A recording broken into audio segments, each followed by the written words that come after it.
on behalf of DSAI and the civil society and genders study groups. Pieternella, it's brilliant to have Pieternella here, who is the chair of DSAI, and will say some words after we open. So the schedule is reasonably full today, but if there's any issues sort of technically or anything like that, just give us a shout, and Brian, who's working the technology, hopefully will be able to fix any problems that we might have as we go through the day. And feel free, if there's any concerns, if there's any issues about planning for tomorrow or anything you want to raise, feel free to send emails either to me or to Brian or to Catherine or Nita or any of the committee as we go along. So just from an administrative perspective, that's the equivalent in Teams of telling you where the exits are in case of a fire. So without any further ado, I'm going to hand over to Mawie. Mawie is an old friend of mine. As we say in our part of the country, she's a neighbour's child. She's a librarian, a historian, a poet, a druid, and a mountain woman. And from the Nayak, which is an amazingly mystical place in County Waterford, where my own mother's family is from as well. We've known each other for years, and we've always had great fun and great joy. And she's the perfect person to open a conference looking at Indigenous worldviews and the feminine and feminism, because it encapsulates, I think, Mawie's outlook on life. So I'm going to hand over to you, Mawie, if that's okay.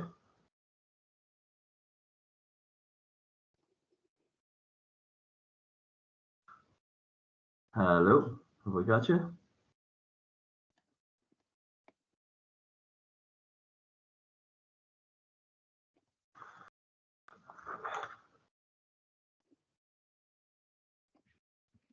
Just give it a second. I don't know, Mawie, can you hear me? She's frozen, Paul.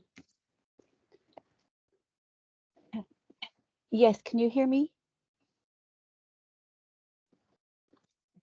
Yes, Mawie, we can hear you now. Mawie, yeah. I can hear you, but you're breaking up, Paul. I missed all the lovely things. Yeah, I missed all the lovely things you said. I hope somebody recorded.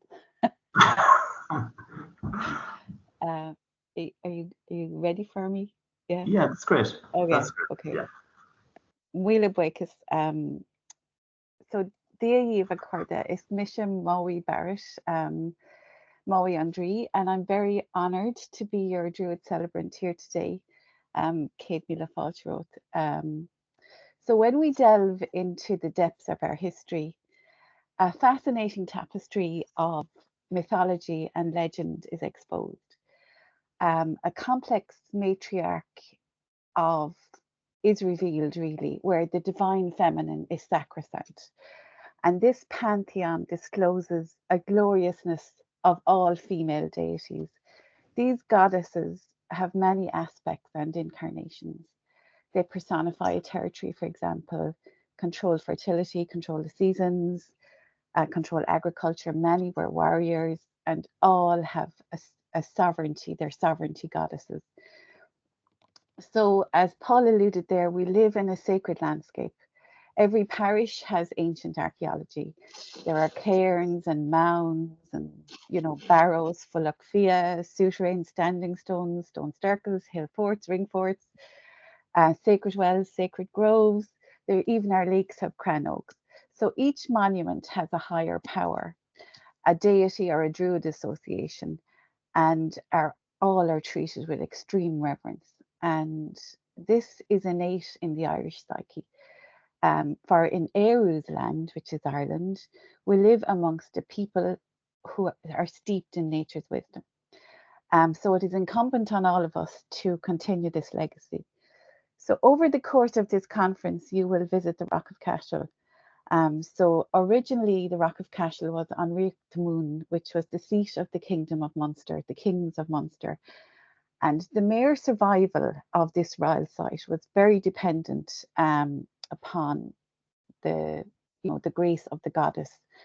And no king could become sovereign without first ritually coupling with the goddess. So the royal dignity was only conferred and consecrated through marriage with the goddess. So Moor Moon is the figure from the annals most associated with Munster. Her name means the Great Mother, and the province of Munster on Moon.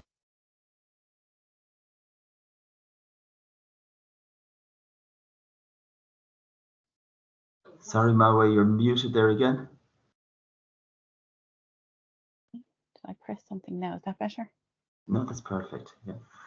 Okay, so she personifies both mother and sovereign goddess of the province. And in her time, it is said that Munster's storerooms will be full and her homesteads fruitful. Now she is bound to her land as a queen bee is bound to her hive.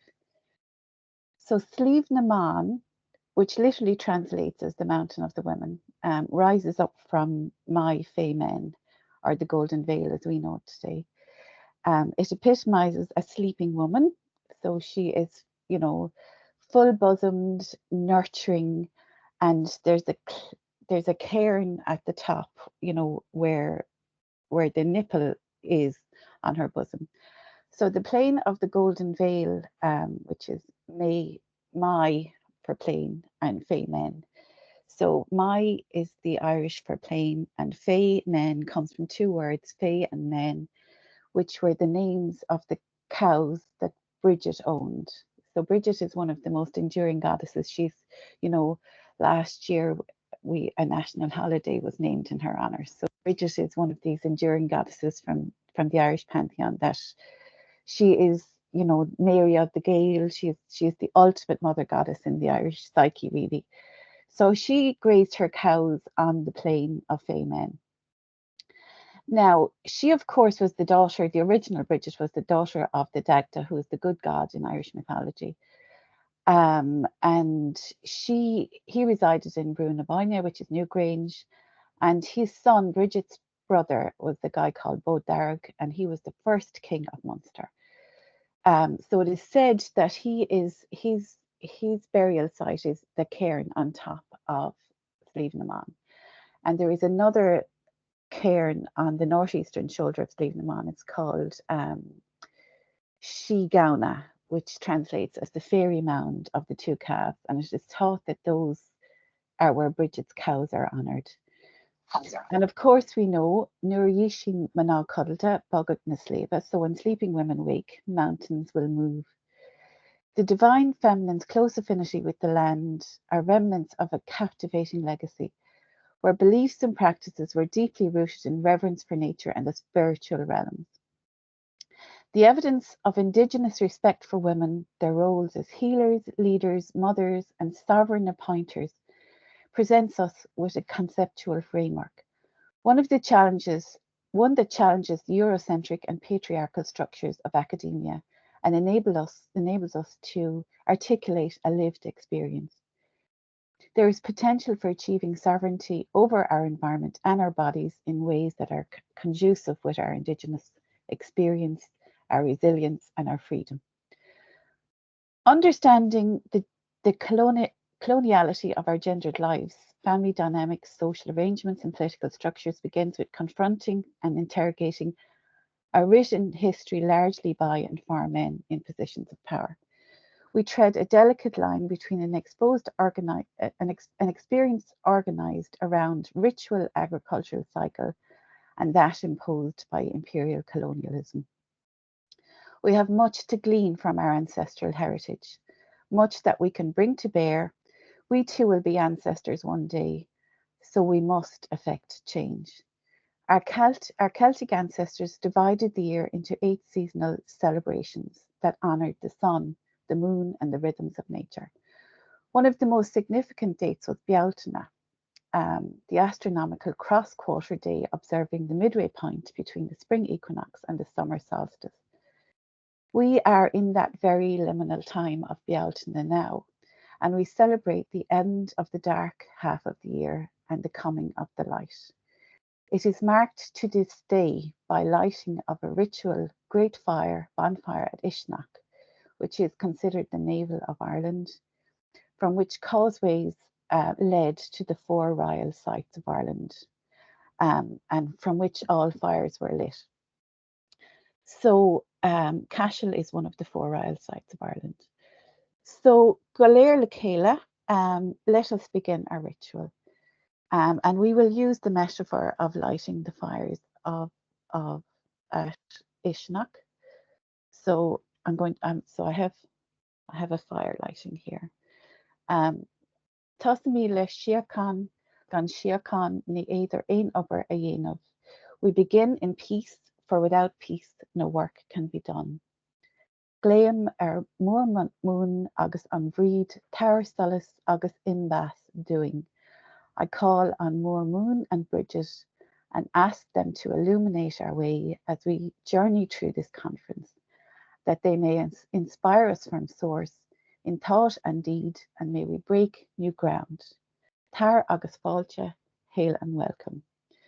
Tagan míad is siacan an éhar an leisceart an éar agus ó. We come in peace from east, south, west and north. Trí cucht na réalta agus na cluiche.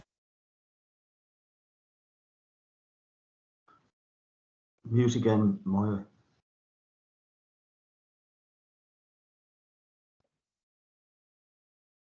Sorry, it's muted again. Sorry.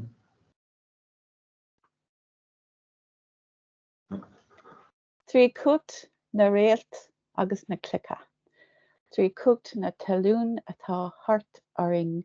Trí cucht gach atá cóbhrom agus saor. By the power of star and stone, by the power of the land that surrounds us, by the power of all that is just and free, let us take 3 deep breaths together. One with the earth beneath us, one with the sky above us, and one with the seas that surround these islands. So by the power of earth, sea and sky, Banachti, Shiakan, Suvnas Gra, Solace agus Imbas Arab. I wish you blessings, peace, tranquility, love, light, and that which inspires. And I declare this conference opened in the apparent world. May our work begin. Muile Bregus.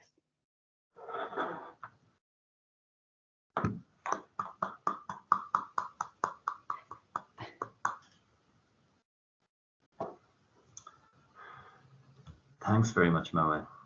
Thanks very much. That was beautiful. I'm going to hand over now to Pieternella to open the conference on behalf of DSAI. Okay, thank you so much. And thank you so much, Mawie, for being with us and for opening the conference in this very meaningful way. I just wanted to pick up on the words that you started with. You said something about wishing peace, because without peace, no work can be done. And I think those are words that really resonate in this particular moment, in this moment where we find ourselves with so much conflict in the world. And I think without kind of reflecting on that much further, I just wanted to say how, you know, how lucky we are to be in a very peaceful land, in a peaceful place. And I think that in our own way, many of us here present, you know, work towards kind of bringing greater peace, whether that's through activism or just in our own lives and the types of actions we take in our daily life sometimes. So I really like to add my voice to wishing everyone peace. It's so important, and we're, you know, I think so glad that we have peace right here in Ireland at this point.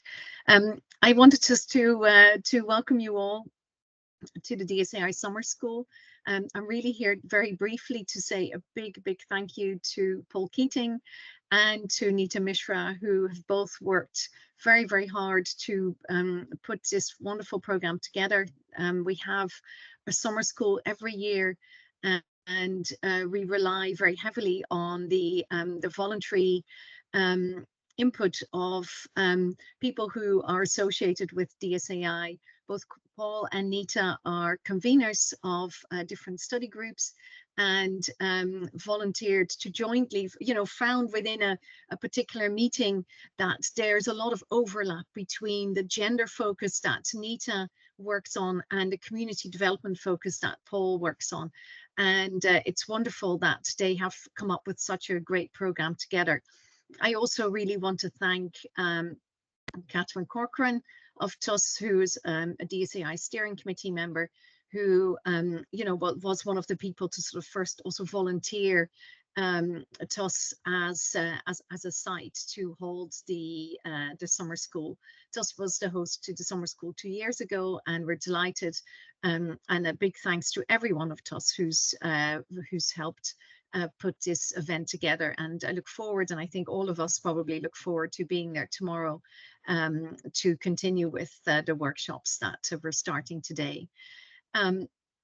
I also need to recognize that we have a very special visitor, Sharanya Nayak, who came all the way from India to be with us, and she's with us today online and tomorrow in Thurles as well.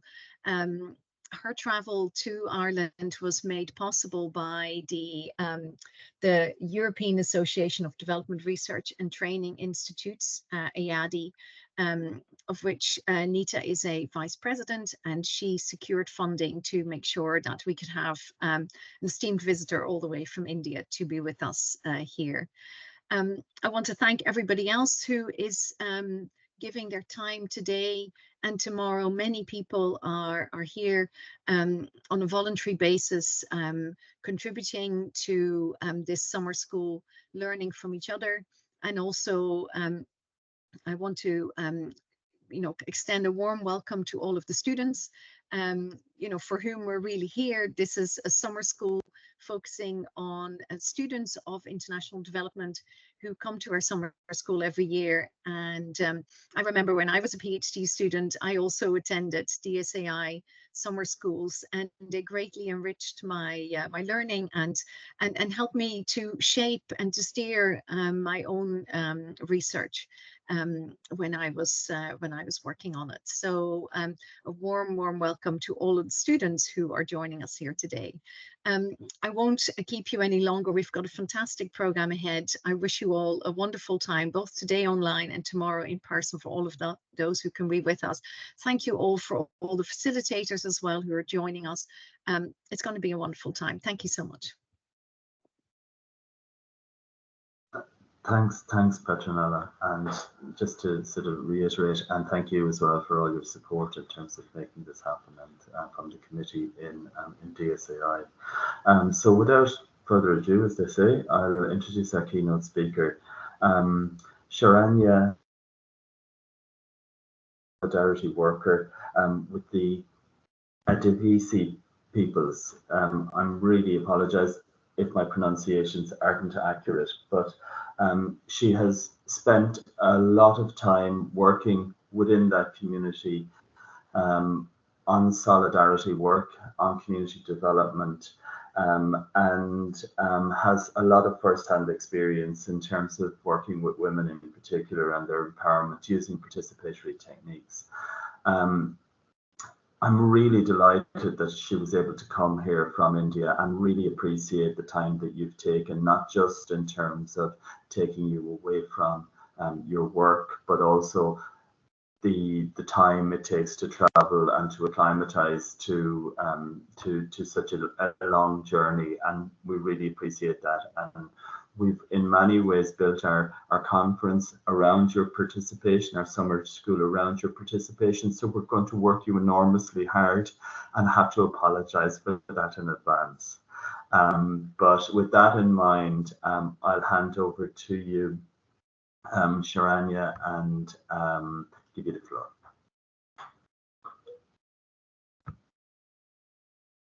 Can I just say I will be sharing Sharanya's slides because it's not possible for her to share. So Sharanya, you have to give me the cue whenever. Yeah. Okay, we can start. Let me first start with like Johar, which is greetings in our side of the country, which is the eastern side of coastal mountains of India. And thank you to TUS, to DSAI, to everyone who has made this possible. So I want to actually start because we in India see, at least in the indigenous resistance and the communities we work with, we see a huge link between the resistance of the Palestinian people, the international solidarity around that, with the indigenous struggles for self-determination and peace and justice. So I really want to start with,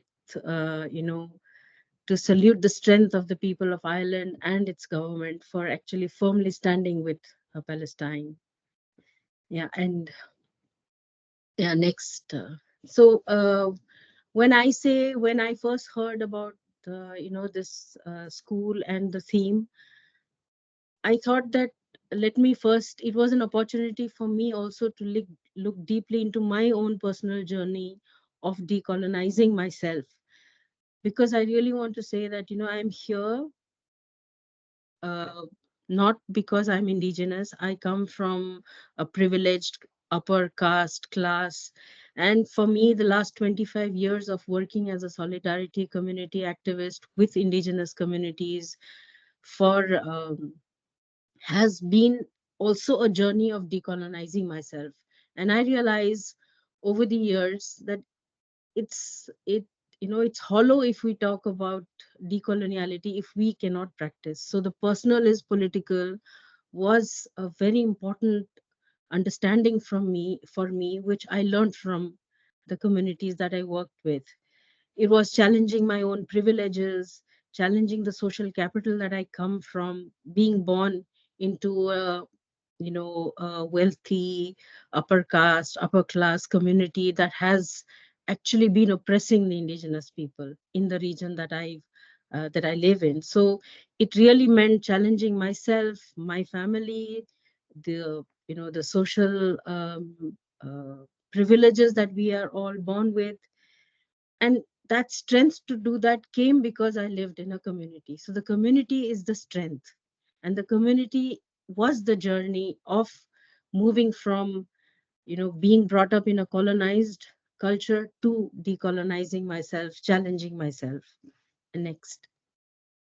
So as Paul was saying, I live in a commune which is a farming commune with 4 other families. And that's where for the last 25 years, my journey has been. And that commune, we not only just do farming, but we also extend solidarity to a lot of resistance movements against, mining and militarization, against corporatization of agricultural systems.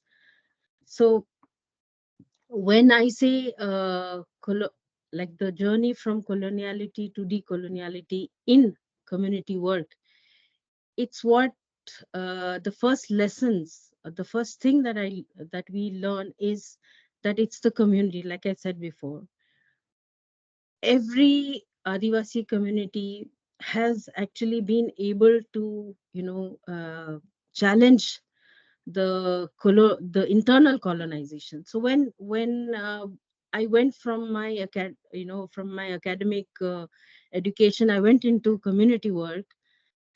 The first thing that I realized was that in our academia, we talk about colonialism mostly in the context of Western colonialism and the Western imperial, wars and colonizations of different countries, say whether it's South America, Africa, Asia.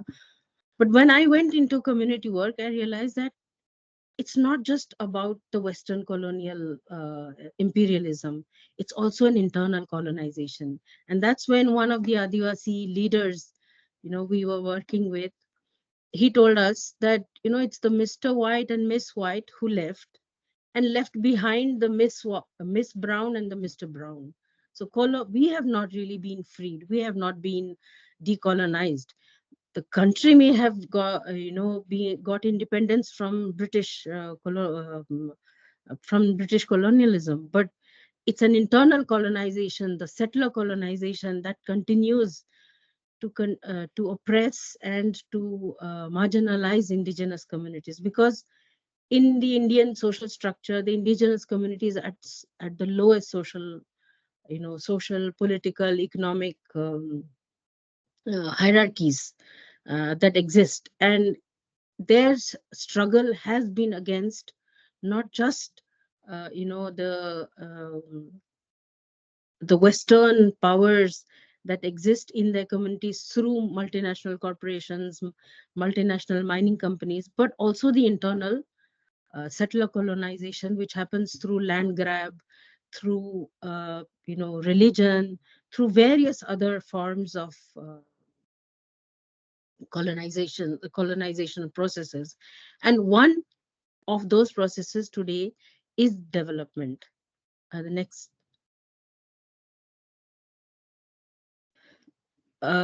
One of those, the biggest, like the first lessons that I learned was that because India being a predominantly, Hindu the Hindu community being a predominant majority that has controlled power, economy, and everything else in education systems, everything.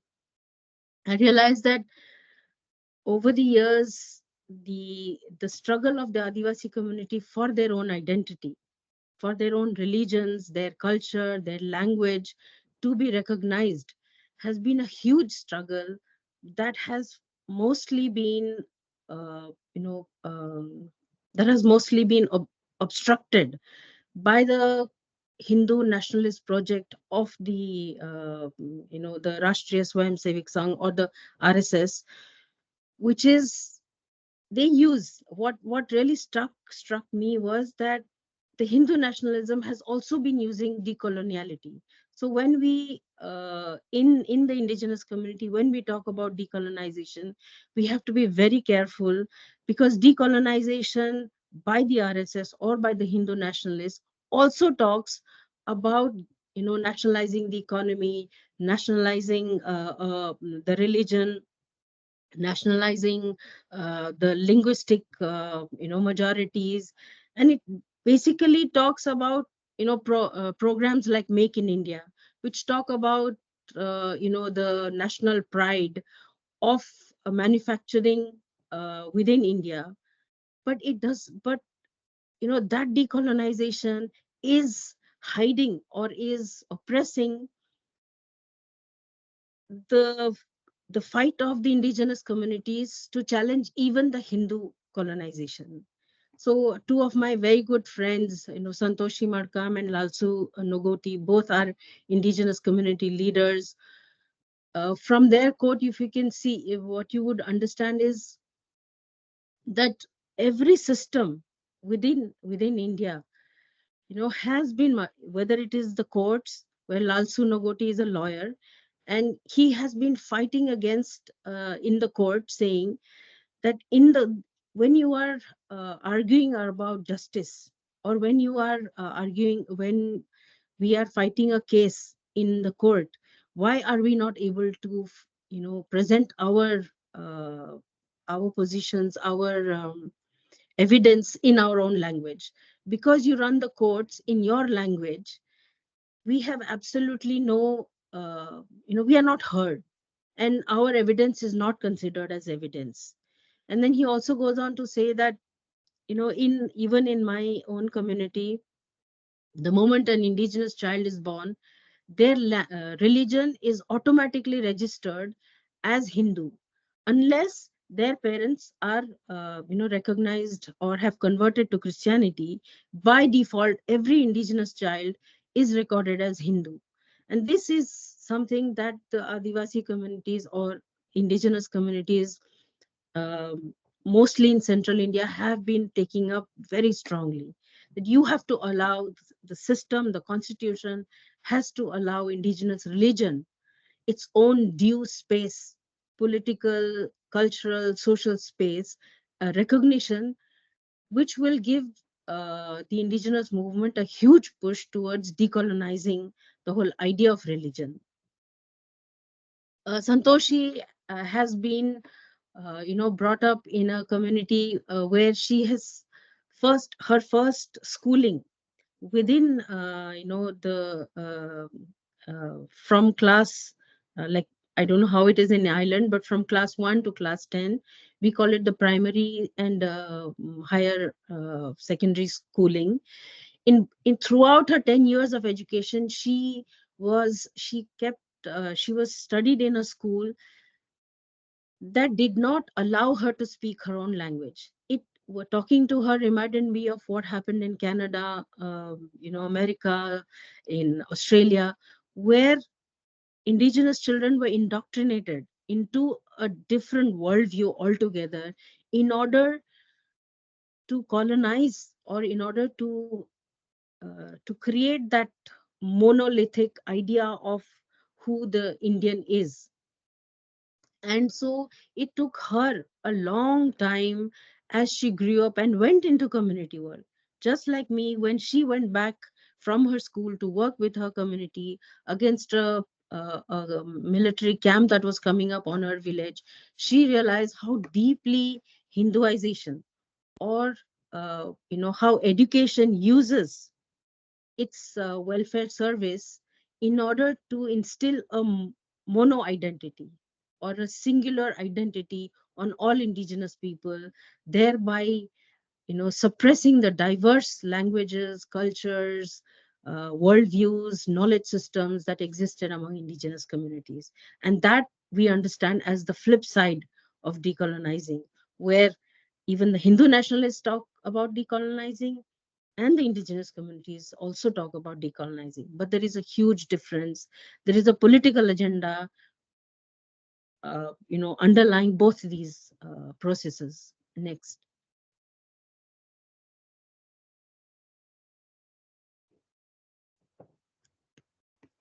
Next, Neeta. So, this leader on the left, Bhagwan Majhi, so this is a bauxite aluminum factory that has come up very close to where we live, about 50 kilometers from where we live. And the community that Bhagwan Majhi comes from, the indigenous community, they fought a 21-year resistance against this aluminum company, which you can see is located, right beside lush green forests, beautiful mountains, and a big river that runs right across, beside the aluminum company. And we all know, so when they were fighting, he was arrested by the superintendent of police, which is SP of Raigada district, where this factory is. And he asked the SP that, how many more bombs, missiles are you actually going to do? Are you going to make with the bauxite that you are taking from our land? How many more fighter jets are you going to make by displacing us? So it is this, from him, that I learned that the development paradigm that, the majority of countries actually follow, the model of development that they follow, is an extractive model.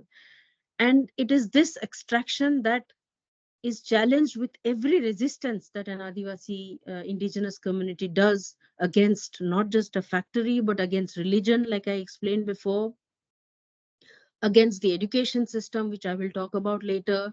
But every resistance by the indigenous communities has been challenging the layers of the development paradigm that has been imposed on them because of how we understand, market economies, or the colonial idea of development. What many indigenous communities actually say is that for whom is this development? Who is going to benefit from this development? What are we? Where is our, view? So in one of the, I can give you like a small example of like, say, housing. So India has this free housing program where you are given support from the government to build your own house. Now, the guidelines for that housing uh, says that the house has to be built of cement, of iron. The windows and the doors have to be provided, have to be made of iron, and it has to be a cement concrete house. And the design is given by the government.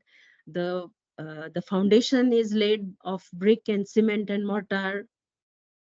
One of the indigenous communities that we were working with challenged this scheme and said, why? If you really want us to have our own house, have a house that is, strong and durable, why is it necessary for us to make it of a cement and mortar house? For generations now, we have been building thick mud walls, beautiful houses that have survived generations. In fact, I live in a mud house which was built around 20 years back by an indigenous, old couple. And we have really been, and if you see in India, because of the way the temperatures are, the mud houses are so cool and so durable, and it just doesn't need any maintenance. And once you get this government housing scheme support, you build a cement house, and the Adivasi women and men, you will find them living outside the house throughout the year, except for winters, because it's so hot inside that they live outside, and they actually cook outside, they sleep outside, and the house just remains as a storeroom for them. So their question was that why do we need a free housing support that actually displaces our indigenous knowledge system? It kills our knowledge. When you build an indigenous house, you build the mud, you build it of mud, so you know which mud to use, which mud will be for the wall, which will be for the plastering, which will be for the coloring. Everything comes from Mother Earth. You go to the forest, and you know which wood will be used for your roof, which wood will be used for your doors, which how do you curate the wood, how do you make it, which are the different kinds. India has the largest varieties of bamboo. If you didn't have the knowledge, you would just go pick up any bamboo and make your roof out of it. But they know which variety of bamboo to pick up for their utensils, which bamboo to pick up for their roof, which bamboo to pick up for their furniture. Now, if you replace the housing scheme with a cement mortar house, and you force the indigenous people, if you want this money from the government, you have to build the house the way we define a house, then you have not only pushed them into an uncomfortable living situation, but you have killed the entire knowledge and the symbiotic relationship they had with the forest, the earth, the water. Like Mawie said, the earth, the sea, and the sky is the worldview that informs them. And so almost every government scheme that is pushed on indigenous communities in the name of development displaces them, dispossesses them, and disinherits them from their indigenous worldviews, knowledge systems. So their question is that for whom is this development? It's a completely market-driven, corporate controlled development model that has been pushed on indigenous communities, which were self-reliant because of their connections with the land, the way they related to the land, the life, and the knowledge systems. Next. Please stop me if I'm...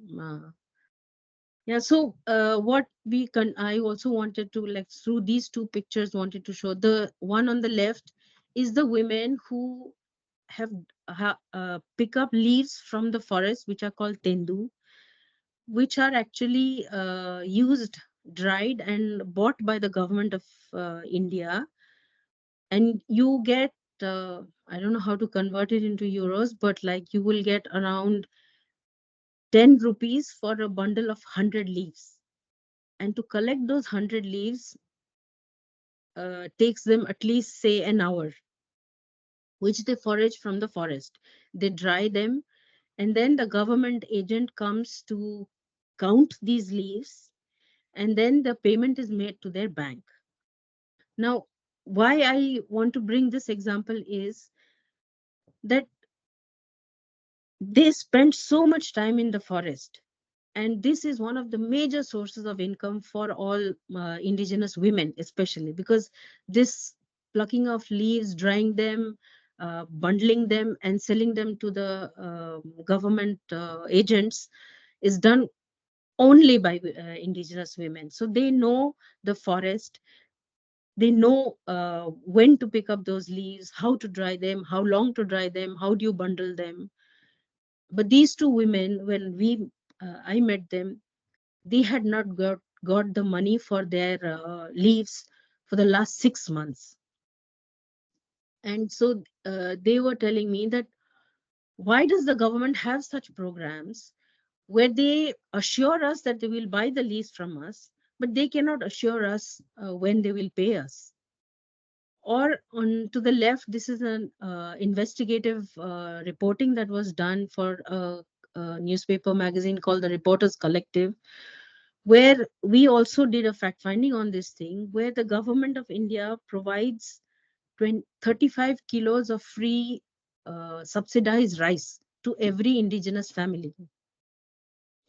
But in the last 2 years, the government of India has tied up with some, American company, which also has a subsidiary in India, and they have been fortifying this rice, which means they've been putting a coat of vitamin A, supposedly, and vitamin C on the rice and selling it and providing it to the indigenous communities who are enrolled into this uh, uh, subsidized rice distribution scheme.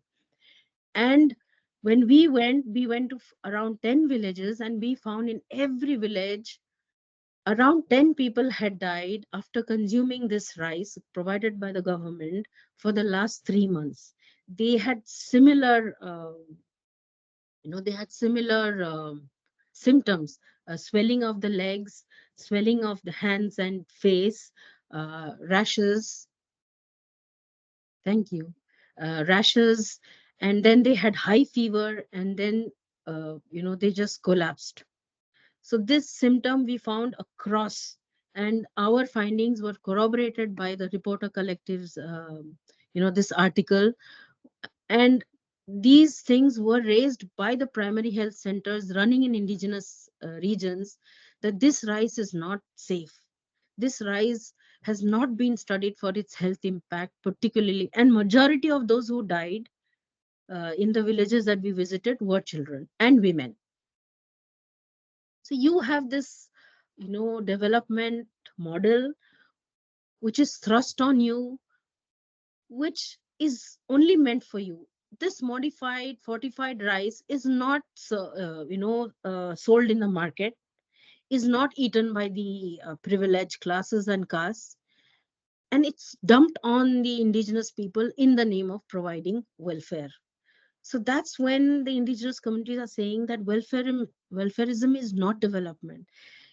It's not about rights. If it was a welfare development, if it was about rights, then you would provide us the power to decide what kind of development we want, whether we want fortified rice or we want to eat the rice that we are growing. Give us a better price for the rice that we are growing. We don't need your subsidized rice. We have sufficient rice, but because you are giving us and you're forcing us to take this fortified rice, we are dying. Whereas we would have survived with dignity and respect if we had been allowed, if we had the autonomy to decide what kind of a food scheme we want. Where do we procure the rice from? Why cannot we decentralize the whole, support system that the government so wants to push on to indigenous communities? Next. This is one set of how development has actually through welfareism, how it has colonized communities. The other form of the violences of development is through displacement, which is when people take over when the government takes its land, the indigenous people's land, for mining, for industrial projects, for military camps, for urban housing projects.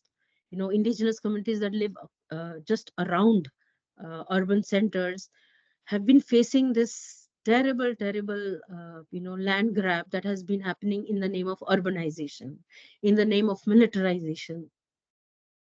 When I say ecological grieving, we have been visiting a lot of conservation projects, in on indigenous forests, where indigenous homelands have been declared by the government of India as protected areas or tiger projects or tiger reserves.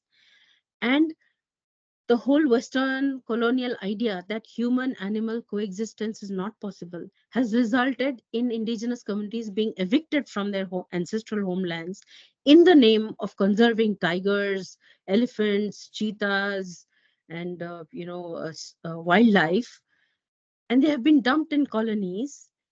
And I met this old, I've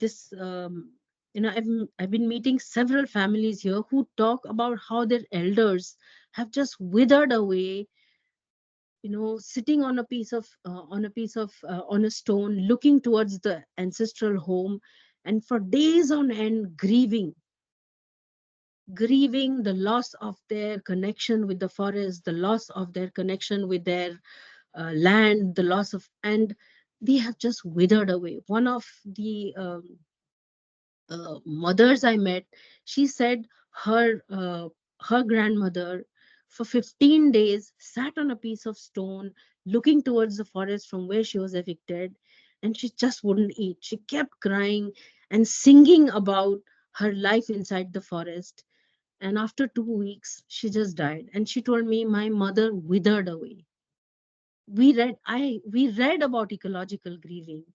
We have never experienced it, and we do not know the even most of the academia, the policymakers, the politicians will never be able to understand what it means to die out of grief. And that is where I felt that development is violent. It has never recognized the emotions of the indigenous communities who have their own way of developing.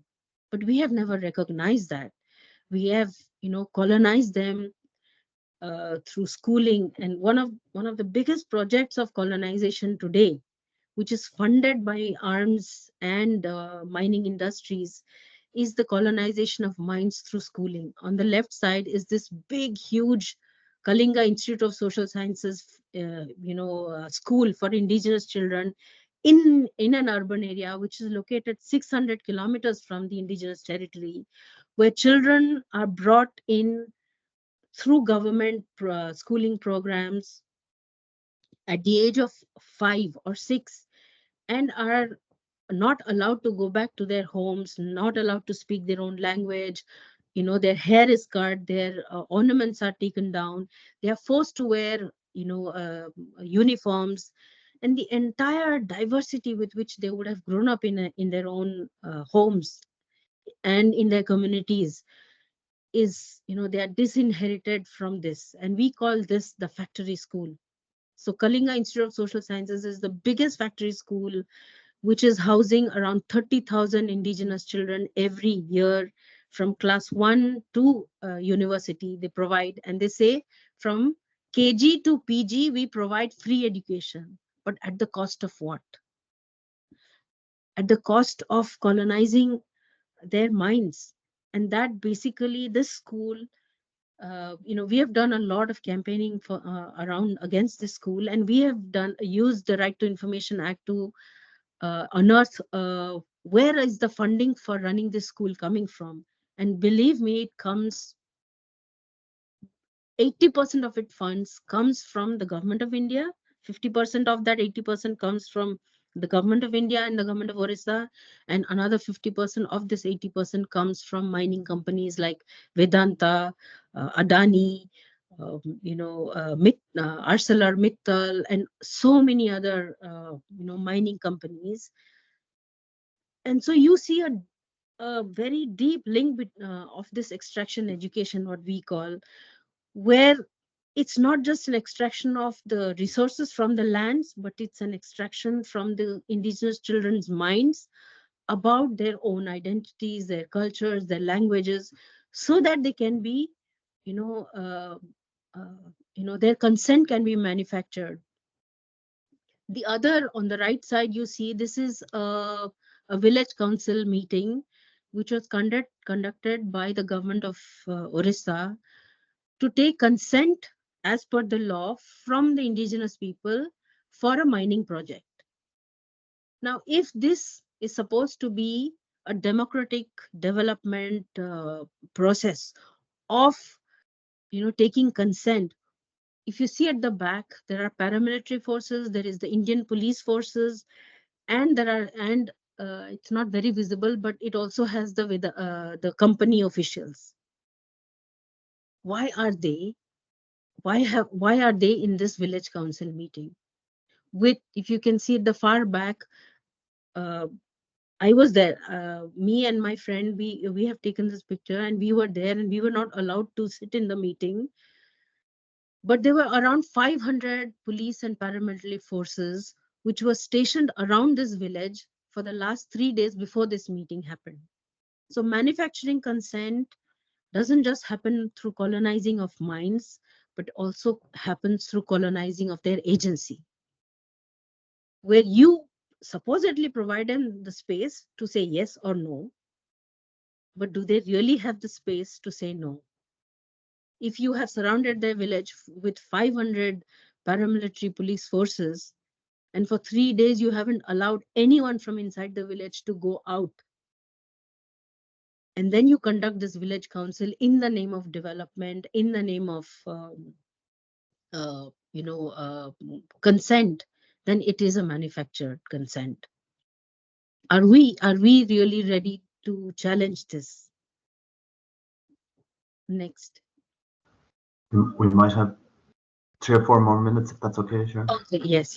And so the about, when I have also done my MPhil, and I did enroll for a PhD, but then I just didn't feel like continuing, because as I read, I understand that even within the academia, it's deeply, deeply colonized even now. For example, even, the father of Indian sociology, like Ghanshyam Ghurye, he called the indigenous people the backward Hindus. And that categorization, unfortunately, continues to be taught in Indian universities till today.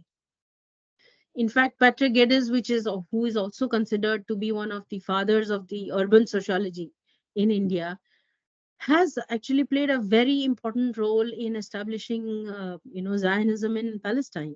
He has, designed the Jerusalem city. And he has also designed many Indian cities where, if you see, there is no space for the poor and the marginalized in the plan. Or you all must have heard about James Scott, who has recently talked about how he was an undercover CIA agent in Myanmar during the freedom in movement there. So what I want to say is that the academia has been an accomplice in furthering the colonial gaze, the colonization, colonial ideas, from which a lot of the constitution of India, the constitutions of the various laws and policies continue to be made. Or we still find that, anthropologists are hired by, the state as well as corporates and others to study a lot of the communities that, where the government of India knows that there are mining resources under. So it's a very clear, I don't, it is not time, but I can, maybe later on tell you about how we actually exposed an anthropologist who stayed in a community for 2 years to understand that community, document, and used those cultural practices of the communities to actually,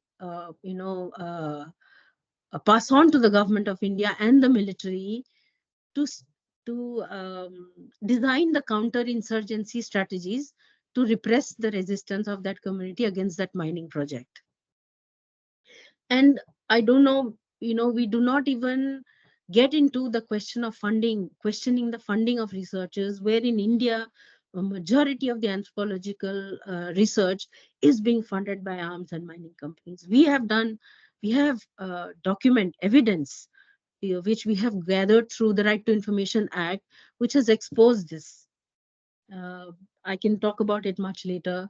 Then again, there is, the colonization of knowledge, of research, where, where we have this fortress conservation model, which has completely undermined how the indigenous knowledge of the forests, existed with the communities. The government of India has come out with a report which says that the forests where indigenous people continue to inhabit are the more thicker and dense forests than the forests where which are under conservation projects. Their own report says that, but they are unwilling to allow communities control over their forests and push them out in the name of tiger conservation or elephant conservation. Or we have the research method. I just was telling Neeta about Niyamgiri, where we have been working for the last 10-15 years. And in my last 15 years, I have seen around 7 or 8 PhD researches being conducted on the Dongria cones of Niyamgiri. And today, if you ask the Niyamgiri people, how many people have got back to you after the research? They have no idea.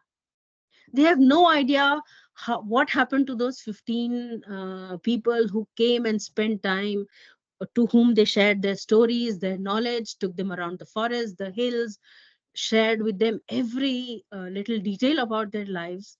What happened to those researchers? No one ever came back.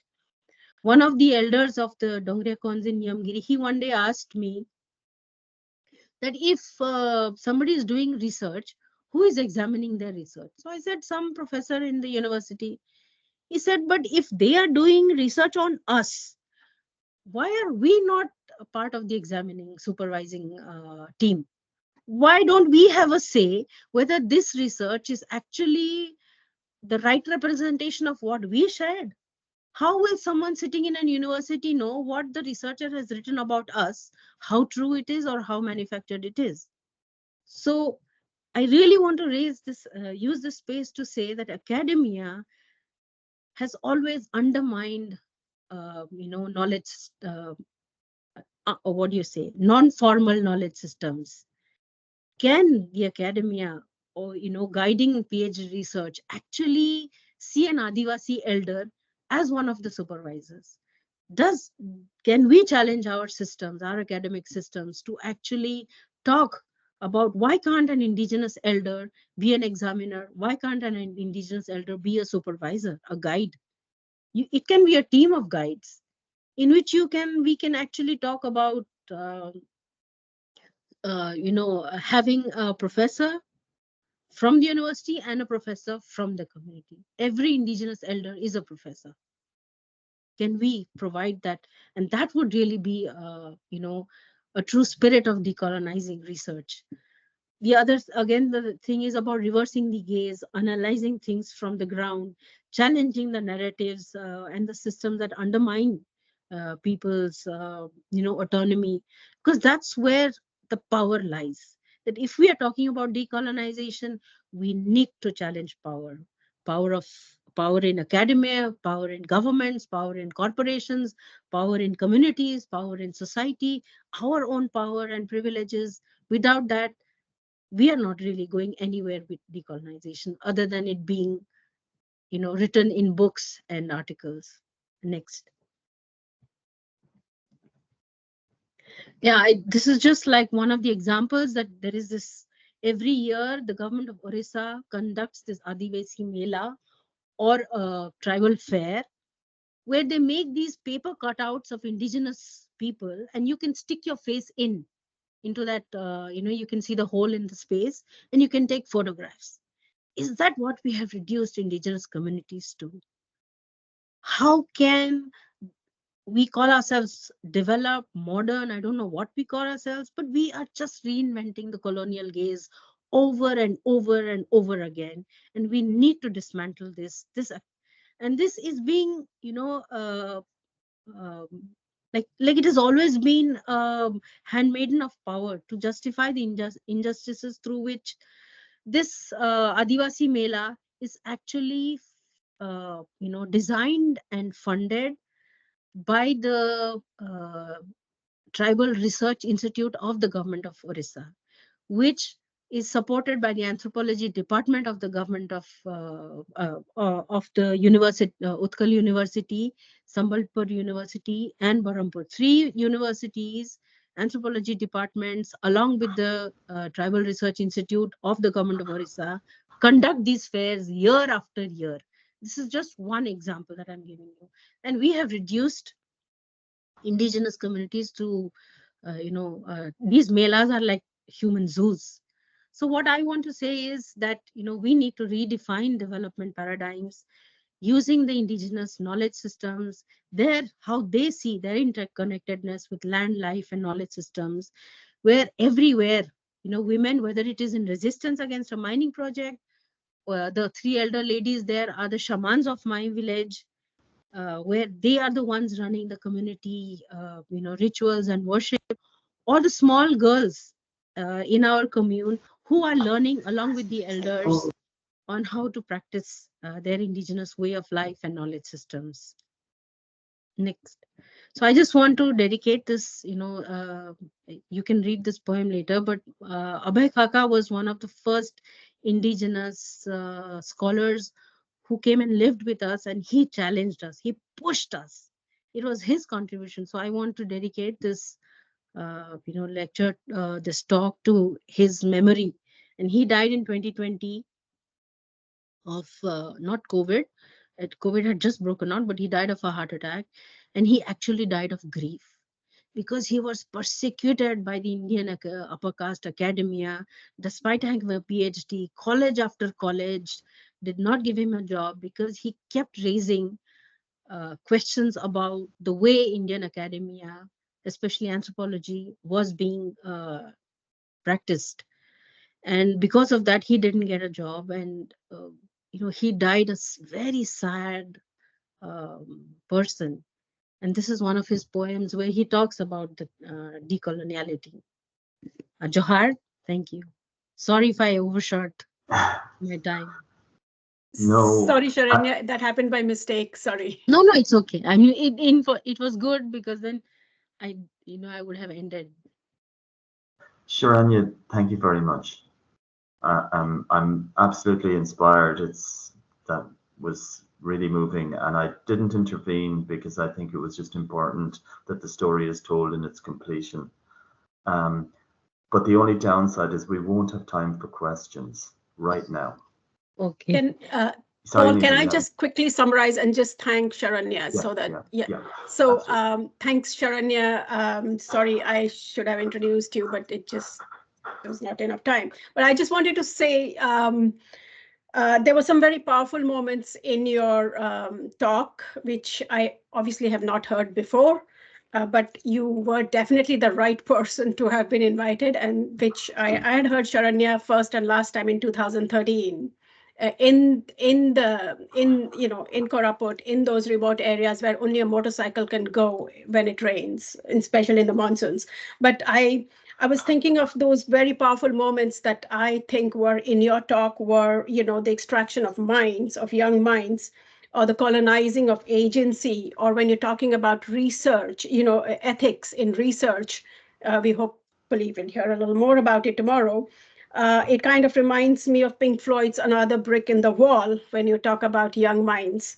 And that ecological grieving was, I thought, a very powerful expression. And I think most of us, like you said, have only heard about it and probably not heard about it.